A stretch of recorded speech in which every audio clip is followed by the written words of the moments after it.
Welcome back to the Caravan channel and the second in our series of summer specials. This time we're focusing on luxury touring, and we've already brought you several fantastic tourers that will make you the envy of any campsite. But what good is a luxury caravan without a luxury tow car? Well, our David Motton tried a 4x4 earlier this year that he reckons might be just what you need.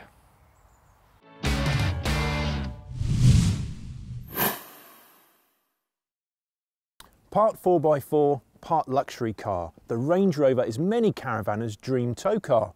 If your numbers come up on Saturday night, is this the car you should spend your newfound wealth on?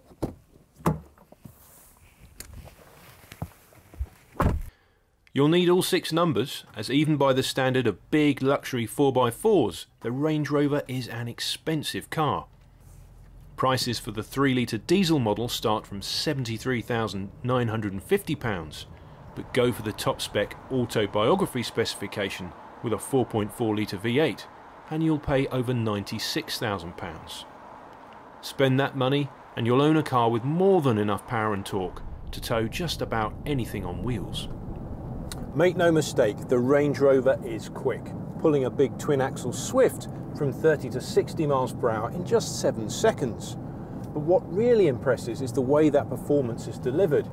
There's no great noise, no real drama, just smooth, effortless speed. The Range Rover has the stability to go with its pace. At motorway speeds it feels planted and secure, the Caravan simply following obediently behind. If you couldn't see the Caravan in your mirrors, you could almost forget it was there. Pushed hard in a slalom test, the Range Rover leans somewhat, although Land Rover's roll stability control system never lets things get out of hand. The Range Rover Sport, with its firmer suspension setup, is more at home in this kind of manoeuvre. Even so, the Range Rover keeps firm control of the Caravan. With well over 300 horsepower and a curb weight of more than 2.4 tonnes, it's no surprise that the Range Rover isn't especially economical. However, we achieved 21.9 mpg towing a big twin-axle Caravan on motorways, A-roads and country roads. That's not too bad for a car of this size and performance. Inside, the Range Rover is as luxurious as any limo. Everywhere you look, there's rich wood, soft leather or polished metal. The seats are as comfortable as an armchair, and there's lots of room for rear seat passengers to stretch out in the back. On this high-spec autobiography model, everything seems to work at the push of a button. The Range Rover split tailgate opens and closes with a press on the fob here. The same goes for the back seats. There are buttons just here by the tailgate opening to raise and lower the seats. And if you want to stow the tow ball, simply a case of pushing here and the ball retracts underneath the bumper. You'll need to lift your luggage up high to load the boot, but it has a useful 550-litre capacity. That increases to 2,030 litres when the seats are folded. It all adds up to an exceptional tow car, but so it should, with a price tag nudging £100,000. Ironically, the Range Rover's toughest competition probably comes from the Range Rover Sport, which is cheaper to buy and arguably even better to tow with. But if you want to go anywhere 4x4 with the comfort of a luxury car, the Range Rover is still a cut above.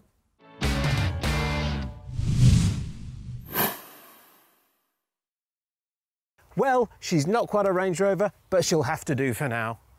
Earlier in the show, I took a look at the magnificent Buccaneer Cruiser, and last year John Wickham found out a little bit more about one of the key innovative features in this top spec van.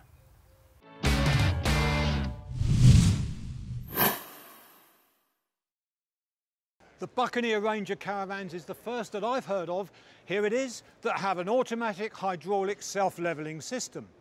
But wait, what is that? I've got somebody here who can explain. Oliver Drinkwater, please tell me, what is it? Well, John, it's exactly as you've just described. It's a hydraulic self-levelling system. And the idea is it allows you, when you arrive on site, instead of having to worry about getting underneath the caravan and winding down jacks and use blocks and all that sort of thing, spirit levels, drills, you just press one button and the caravan is perfectly level within 2 minutes. Well, look, that seemed impressive to me, a long list, but why do you need it? Good question. Well, apart from the obvious disabled customers who might need some help in levelling the van, the elderly as well may actually appreciate the ability to not have to bend down.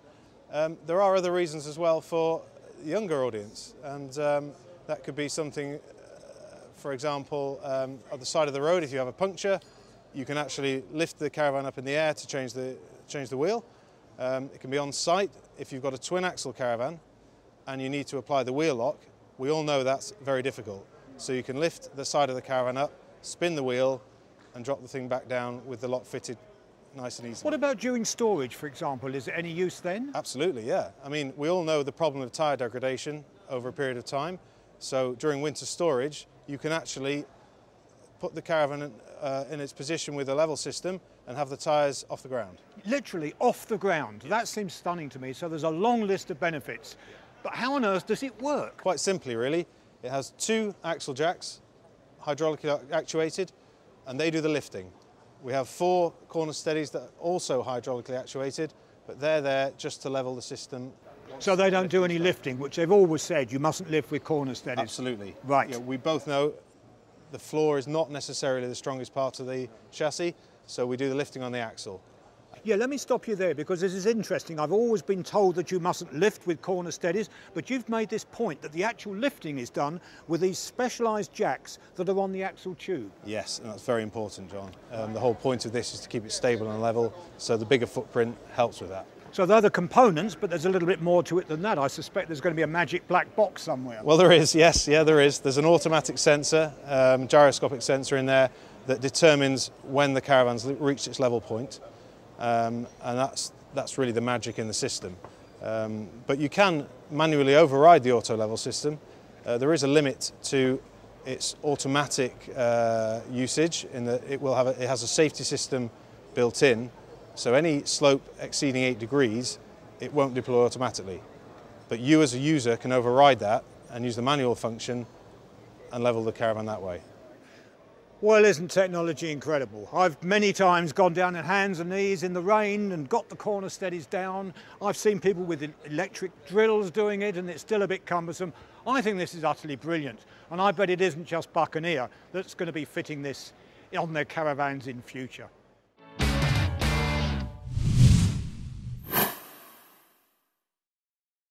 That brings us to the end of another show, and I hope it's got you inspired to start saving for your own bit of touring luxury. In the meantime, you can keep up with us on Facebook or via our website. And don't forget that the Motorhome channel follows in just a few minutes. Until next time, bye-bye.